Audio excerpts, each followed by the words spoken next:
Radio Publique Africaine.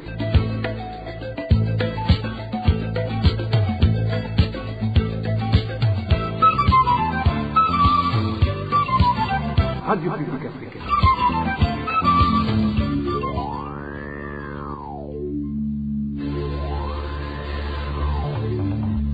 C'est le moment de suivre le journal parlé en français. À la présentation, Nadège Ilakose. Nous sommes le vendredi 3 juillet 2026. Bienvenue, chers auditeurs, au journal de la Radio Publique Africaine, dont voici le sommaire.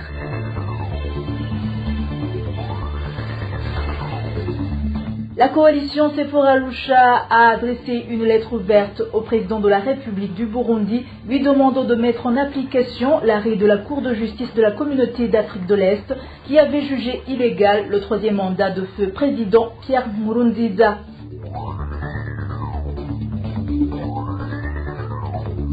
Conditions de vie très difficiles pour une centaine de familles de réfugiés burundais qui sont rentrés du camp de Nyarugusu depuis 10 jours de leur arrivée dans la commune Nyanza et n'ont reçu aucune assistance.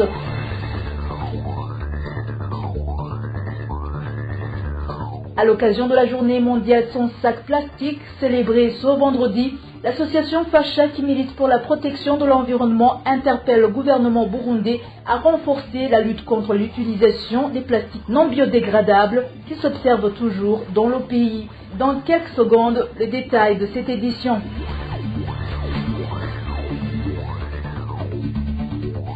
Bonsoir, débutons ce journal par la page économie. Il s'agit d'une prédation financière dans le secteur des sociétés de jeux d'argent. Le secrétaire général du parti CNDD-FDD, Révérien Ndikurio, a non seulement imposé les principaux responsables dans le secteur, mais sa société Lydia Ludic contourne le système de paiement d'impôts pourtant en vigueur pour toutes les 7 autres sociétés. Ainsi, plusieurs milliards de francs burundais atterrissent frauduleusement dans les caisses privées de l'actuel président du parti au pouvoir. C'est un dossier signé nos collègues Bob Rugurika et Walter Kwizera.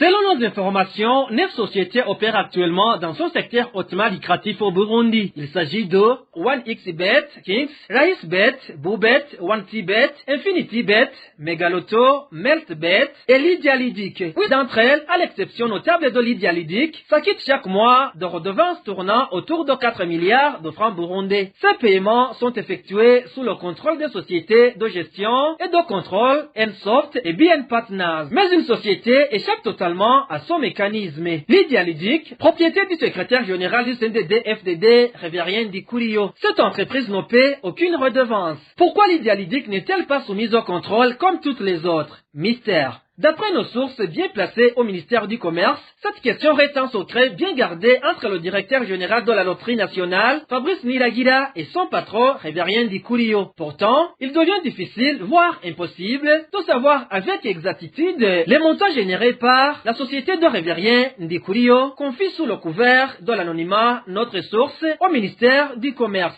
Plus grave encore, le conseil d'administration de la loterie nationale, le ministère du Commerce ainsi que le ministère des Finances ignore totalement les montants réellement générés par Lydia Ludic. Une anomalie grave dans la fiscalité burundaise. Pour notre source, cette situation met en lumière la vulnérabilité des institutions de l'État face à la puissance de certains acteurs politiques, en l'occurrence le patron du parti au pouvoir, Révérien Ndikurio. Bien que Lydia Ludic échappe à tout contrôle, les estimations basées sur des sources concordantes tournent autour de 2 milliards de francs burundais que Révérien Ndikurio cacherait chaque mois. Pendant que les autres sociétés respectent, du moins en apparence, leurs obligations fiscales, la société du numéro 1 du CNDD-FDD bénéficie d'un régime d'exception qui défie toute logique. Dans nos prochaines éditions, nous reviendrons sur les pratiques frauduleuses observées chez d'autres sociétés du secteur qui observent avec intérêt la fraude massive perpétrée au plus haut niveau de l'État. Merci Bob Rugurika et Walter Kwizera. Passons à la page réfugiés. Cela fait 10 jours que 102 familles de réfugiés burundais rentrés du camp de Nyarugusu sont installées à Kamuchanga, dans la commune Nyanza, en province de Burunga, et disent n'avoir reçu aucune aide depuis leur arrivée. Selon ces rapatriés, les responsables leur expliquent que leur nom ne figure pas sur la liste officielle des personnes rentrées au pays. Pourtant, ces rapatriés répondent que s'ils n'étaient pas sur cette liste, ils n'auraient pas pu être accueillis à leur retour. Reportage de Balthazar Miburo. Certains de ces réfugiés, installés depuis 10 jours sur le site de Kamuchanga, dans la commune Nyanza, province de Burunga, ont expliqué à la RPA qu'ils n'ont reçu aucune aide depuis les arrivées. Ils disent que l'affaire est devenue leur plus grande souffrance. Ils demandent aux personnes de bonne volonté de leur venir en aide à leur donner de la nourriture.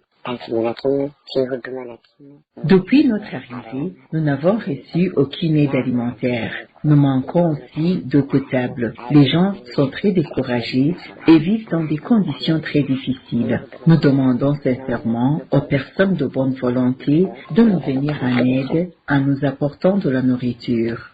Et notre réfugié affirme que si leur nom ne figure pas sur la liste des bénéficiaires, les autorités devraient contacter le gouvernement tanzanien afin qu'il soit renvoyé au cas de Nyarugusu pour être réinscrit sur les listes et pouvoir bénéficier de l'assistance.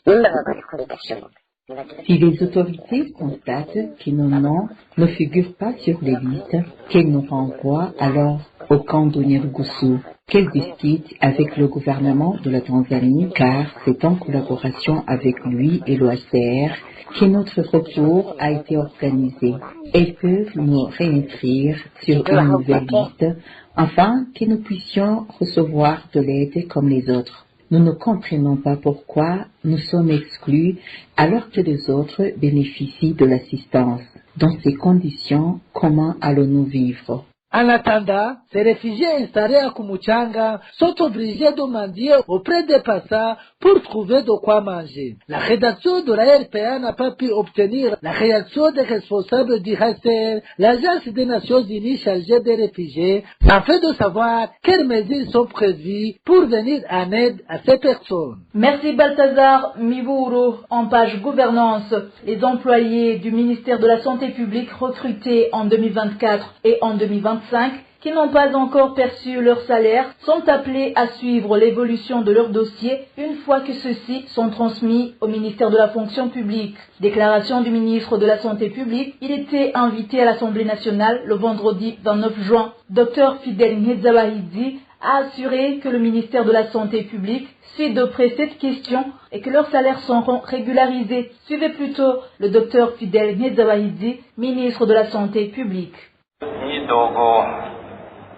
Concernant les préoccupations des agents recrutés en 2024 et 2025 qui n'ont pas encore été régularisés, je tiens à les informer que le ministère de la Santé a pris ce dossier en main. De nombreux dossiers ont été traités puis transmis au ministère de la fonction publique. À ceux qui n'ont pas encore été régularisés, nous demandons de faire preuve de patience tout en continuant à suivre l'évolution de leur dossier une fois ceux-ci parvenus à la fonction publique. Plusieurs d'entre eux nous contactent directement, nous adressent des messages et nous les orientons afin qu'ils puissent assurer le suivi de leur démarche. Dans certains cas, les retards s'expliquent par des dossiers incomplets. Certains ont été invités à fournir des documents manquants, ce qui a prolongé le traitement de leur dossier au niveau des ressources humaines. En revanche, tous les dossiers complets ont déjà été transmis à la fonction publique et nous constatons que leur traitement est à un stade avancé. Nous devons continuer à collaborer afin que les dossiers soient traités dans les meilleurs délais au niveau de la fonction publique. Je tiens également à souligner que des progrès significatifs ont été réalisés. Autrefois, les procédures prenaient beaucoup plus de temps, alors qu'aujourd'hui, lorsqu'un dossier complet est déposé rapidement, sa régularisation intervient dans des délais plus courts. Nous invitons donc les concernés à poursuivre le suivi de leur dossier et les assurons que leurs salaires leur seront versés. Après une courte pause, nous poursuivons ce journal avec la page politique. RPA. Le mouvement d'action patriotique MAP Burundi Buhire estime qu'il est honteux que les autorités burundaises ne soient pas capables de préparer convenablement la célébration de la fête de l'indépendance. Selon son mouvement, le président de la République aurait dû profiter de cette journée pour montrer que l'indépendance, obtenue grâce au sacrifice des anciens, s'est traduite par une amélioration concrète des conditions de vie de la population. Il aurait également dû présenter les progrès accomplis dans le développement du pays. Écoutons Henry Pacifique Giraneza, président du mouvement MAP Burundi Buhire. umunsi wo kwikukira kw'igihugu usigura iki? Ni umunsi aho abarongoye igihugu berekana ico bongereje ku gihugu. Que signifie la fête de l'indépendance d'un pays? La fête de l'indépendance est une journée au cours de laquelle les dirigeants d'un pays présentent ce qu'ils ont apporté à la nation depuis leur arrivée au pouvoir et montrent les progrès réalisés dans la consolidation de cette indépendance. En réalité, le CNDD-FDD n'a rien à présenter à la population.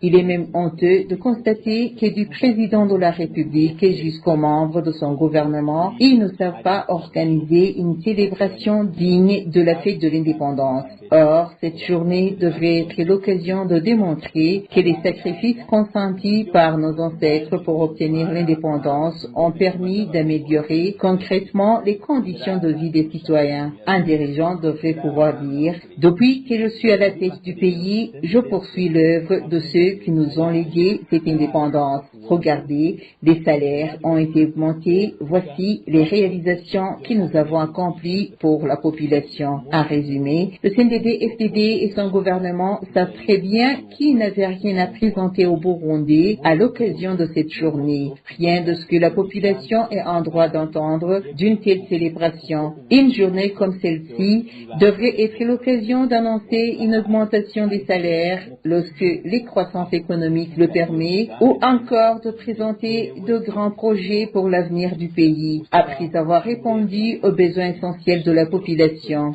Au lieu de présenter de telles perspectives, le président de la République a choisi un tout autre discours. En dehors des attaques dirigées contre l'Église catholique, il s'est mis à évoquer la colonisation, puis à critiquer et à mépriser les Burundais qui ont fui le pays sans présenter la moindre réalisation concrète en faveur de la nation. En définitive, qu'est-ce que cela signifie? Lorsqu'une personne est consciente de n'avoir produit aucun résultat dans le pays, dans les responsabilités qui lui sont confiées, elle cherche avant tout autre à se justifier et à détourner l'attention de ceux qui ne comprennent pas. Rwego canke mu nshingano uba ufise ucurondera ingene wigovyora n'ingene usamaza abatabona kure. Emery Pacifique Giraneza affirme également que le fait de revenir constamment sur la période coloniale constitue une manière pour le président de la République, son gouvernement et le parti dont ils sont issus de se justifier lorsqu'ils n'ont plus d'arguments à avancer. Il appelle les Burundais à se mobiliser ensemble pour s'opposer au pouvoir, estimant que ce régime est devenu le principal problème du Burundi et de sa population. Je vous propose de l'écouter. Kugaruka cane ku bakoroni ibi vyose tuvyita les échappatoires d'un faible. Revenir sans cesse à la colonisation pour expliquer tout ce qui se passe, c'est ce que nous appelons les échappatoires d'un faible. Chercher à se justifier lorsqu'on n'a plus rien de pertinent à dire. Le chef de l'État, son État ainsi que le parti dont ils sont ici n'ont ni projet ni vision politique constructive. Ils se comportent comme des prédateurs qui vivent aux dépens du peuple burundais. C'est pourquoi nous lançons un appel à tous les Burundais. Il ne restait plus aucune raison de faire confiance à ce pouvoir ni de lui accorder le moindre espoir. Nous les invitons à entendre cet appel, à se mobiliser ensemble avec nous et à s'opposer à ce régime, car il leur nuit profondément. Au lieu d'apporter des solutions à leurs difficultés, ce pouvoir est lui-même devenu la source de leurs problèmes. Nous les appelons à utiliser tous les moyens autorisés par la loi afin que ce régime quitte le pouvoir. kuko aho kubakiza ingorane nibwo ngorane kuri bo inzira zose amategeko yemera bakazikoresha kugira ngo ubwo butegetsi buhave. Toujours en parlant politique, la coalition de l'opposition, Sefor Arusha, a adressé une lettre ouverte au président de la République du Burundi, lui demandant de mettre en application l'arrêt de la Cour de justice de la Communauté d'Afrique de l'Est, qui avait jugé que le troisième mandat de feu président Pierre Nkurunziza n'était pas conforme aux dispositions légales. Selon les responsables de Sefor Arusha, la pénurie persistante de carburant, le manque d'engrais et d'autres difficultés que traverse le pays seraient les conséquences d'une mauvaise gouvernance. Suivez Frédéric Bambouguignouvila, président de Sefor Arusha. Le Burundi traverse plus d'une décennie une crise profonde dont les origines remontent à l'année 2015, parce que avec 2015, le prédécesseur du président avait pris une décision dangereuse de forcer un troisième mandat illégal et compte tenu justement de son orgueil, l'orgueil de son parti, ils ont forcé la note et voilà que la population lui a dit non. Les conséquences ont été légion, des arrestations arbitraires, des disparitions forcées, des exécutions extrajudiciaires, des restrictions sévères des libertés publiques et l'exil forcé des milliers de citoyens. Et voilà, parmi ces milliers de citoyens qui ont été forcés à l'exil, on rencontre des politiques, des acteurs de la société civile, des professionnels des médias, ainsi de suite. Mais on a aussi constaté qu'avec cette crise, il y a eu réaction de la Cour de l'East African Community qui a été saisie par certains Burundais. Et ils ont rendu le verdict en disant que une telle décision n'a pas seulement passé outre la Constitution de la République du Burundi, mais qu'elle a passé outre l'accord d'Arusha et qu'elle a aussi passé outre les instruments juridiques qui fondent la communauté de l'Afrique de l'Est.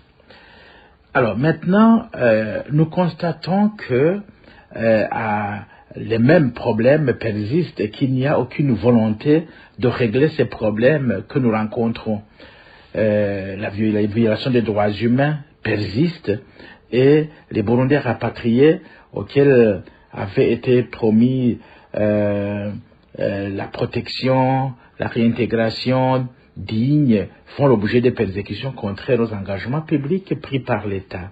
Donc c'est pour dire que la question demeure. Sur le plan politique, on voit que la démocratie a été complètement réduite à une simple machination électorale sans compétition digne de son nom. Frédéric Bambouguignouvila affirme également que le parti CNDD-FDD ainsi que les dirigeants qui en sont issus ont volontairement ignoré les décisions rendues par la Cour de justice de la Communauté d'Afrique de l'Est en refusant de les exécuter. Suivez. Il y a eu réaction de la Cour de l'East African Community qui a été saisie par certains Burundais. Et ils ont rendu le verdict en disant que une telle décision n'a pas seulement passé outre la Constitution de la République du Burundi, mais qu'elle a passé outre l'accord d'Arusha et qu'elle a aussi passé outre les instruments juridiques qui fondent la communauté de l'Afrique de l'Est. En page société, la pénurie de carburant est devenue un véritable casse-tête dans la commune Karuzi, province de Gitega, depuis plusieurs jours. Le peu qui est disponible se vend au marché noir à des prix exorbitants, une situation qui a entraîné une forte hausse de coûts de transport. Le point avec Emmanuel Ndaïchimié. Certains habitants de la commune de Karuzi, province de Gitega, affirment que se déplacer est devenu très difficile. Ils indiquent que les 3 stations-service qui sont habituellement approvisionnées sont à sec depuis un certain temps. Le peu de carburant disponible est vendu au marché noir à un prix exorbitant. À Karuzi, les 3 stations-service ont été approvisionnées pour la dernière fois en essence au début du mois de mai. Quant au mazout, cela fait fait environ 3 ou 4 mois qu'il n'y en a plus. Les autorités devraient vraiment se pencher sur ce problème de carburant, car ce sont les citoyens qui en subissent les conséquences. Déjà que les moyens de la population sont très limités, les prix des marchandises augmentent à cause de cette pénurie de carburant. En raison de cette pénurie de carburant dans la commune Karoussi, les prix des transports ont fortement augmenté. Même les véhicules des agences de transport en commun ont revu leurs prix à la hausse. Aujourd'hui, le trajet Karoussi-Gitega coûte 15 000 francs, tout comme le trajet Karoussi-Muminga. Les agences de transport font des efforts, mais elles aussi ont été contraintes d'augmenter leurs tarifs. Le trajet Karoussi-Bujumbura, qui coûtait auparavant 16 500 francs, est désormais à 30 000 francs. Elles expliquent qu'un bidon de 20 litres de mazout coûte 240 000 francs et demandent comment elles pourraient réaliser un bénéfice dans ces conditions. Ces habitants de la commune Karoussi demandent au gouvernement de trouver une solution à cette pénurie de carburant. Il estime que si cette situation perdure, les conséquences pourraient être encore plus graves, d'autant plus que la population est déjà confrontée à une pauvreté extrême. Merci Emmanuel Ndaïchimiye. Clôturons ce journal avec la page environnement. Le monde célèbre ce 3 juillet la journée internationale sans sac plastique. Cette journée vise à sensibiliser les populations aux effets néfastes des sacs plastiques à usage unique sur l'environnement. Les défenseurs de l'environnement soulignent que ces déchets mettent plusieurs centaines d'années à se dégrader et constituent une menace pour les sols, les cours d'eau, les lacs et les océans. Aujourd'hui encore, de nombreux déchets plastiques restent visibles dans différentes régions du Burundi où ils continuent de causer des effets néfastes sur l'environnement. Les détails avec Dani Claire, Ilatkoumba. Depuis 2018, année où le gouvernement du Burundi a interdit l'importation, la fabrication et l'utilisation des sachets plastiques non biodégradables, une diminution notable de ces emballages a été observée dans les marchés et les différents magasins du pays. Cependant, si ce problème semble avoir reculé, un autre défi environnemental demeure préoccupant, celui des bouteilles en plastique utilisées pour l'eau et diverses boissons. Ces bouteilles sont aujourd'hui les déchets plastiques les plus visibles le long des routes, dans les caniveaux, ainsi que sur les rives des cours d'eau et du lac Tanganyika. Les défenseurs de l'environnement au Burundi estiment que ces déchets continuent de dégrader les écosystèmes en raison du manque de mécanismes efficaces de collecte et de recyclage. Une grande partie de ces bouteilles finit aussi dans la nature, contribuant à la pollution et entraînant des conséquences néfastes pour la santé humaine ainsi que pour la faune et la flore aquatique. Les spécialistes de l'environnement recommandent de renforcer les systèmes de collecte et de recyclage des déchets plastiques tout en poursuivant les campagnes de sensibilisation destinées à encourager la population à adopter des comportements favorables à la protection de l'environnement et à la propriété publique.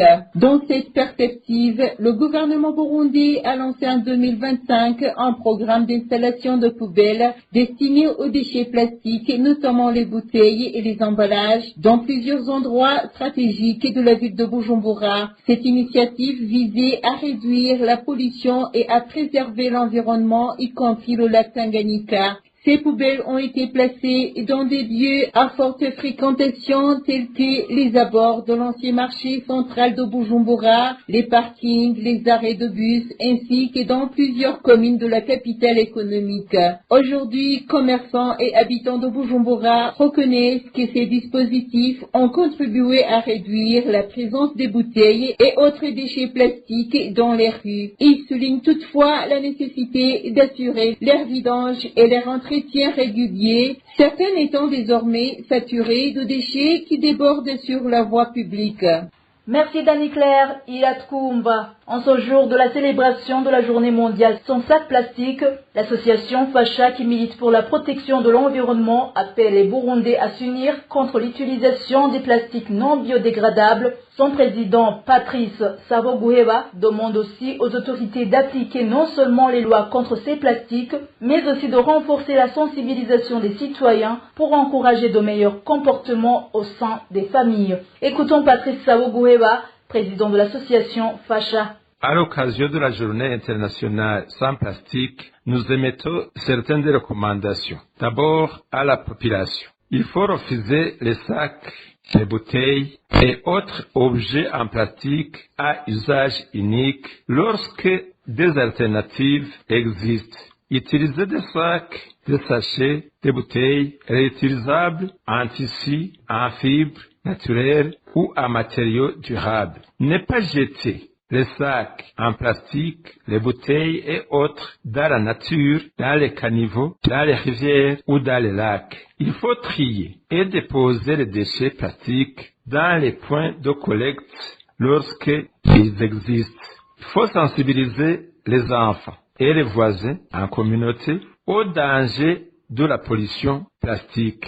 Participer activement chaque fois que nécessaire aux journées communautaires de nettoyage.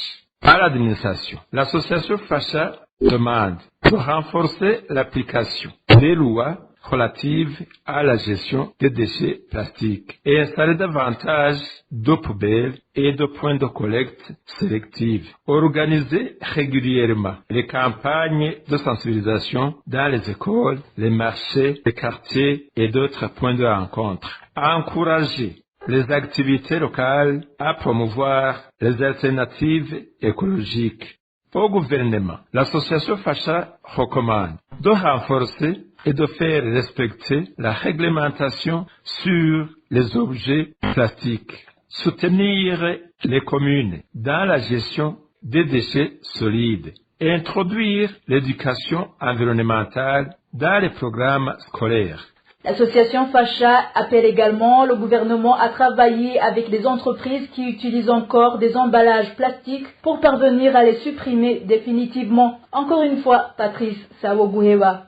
Au gouvernement, l'association FACHA recommande à encourager les investissements dans les industries de recyclage et les alternatives écologiques. Accorder des incitations fiscales aux entreprises qui produisent des emballages durables. Contrôler les établissements qui distribuent également des sacs plastiques, des bouteilles ou autres objets plastiques interdits. Aux producteurs et aux utilisateurs, c'est-à-dire les entreprises, il faut réduire progressivement la production et la distribution des sacs, des bouteilles en plastique à usage unique. Il faut investir dans les emballages biodégradables ou réutilisables. Il faut mettre en place des systèmes de récupération et de recyclage dans les déchets en plastique ou autres. Informer les consommateurs sur les bonnes pratiques environnementales,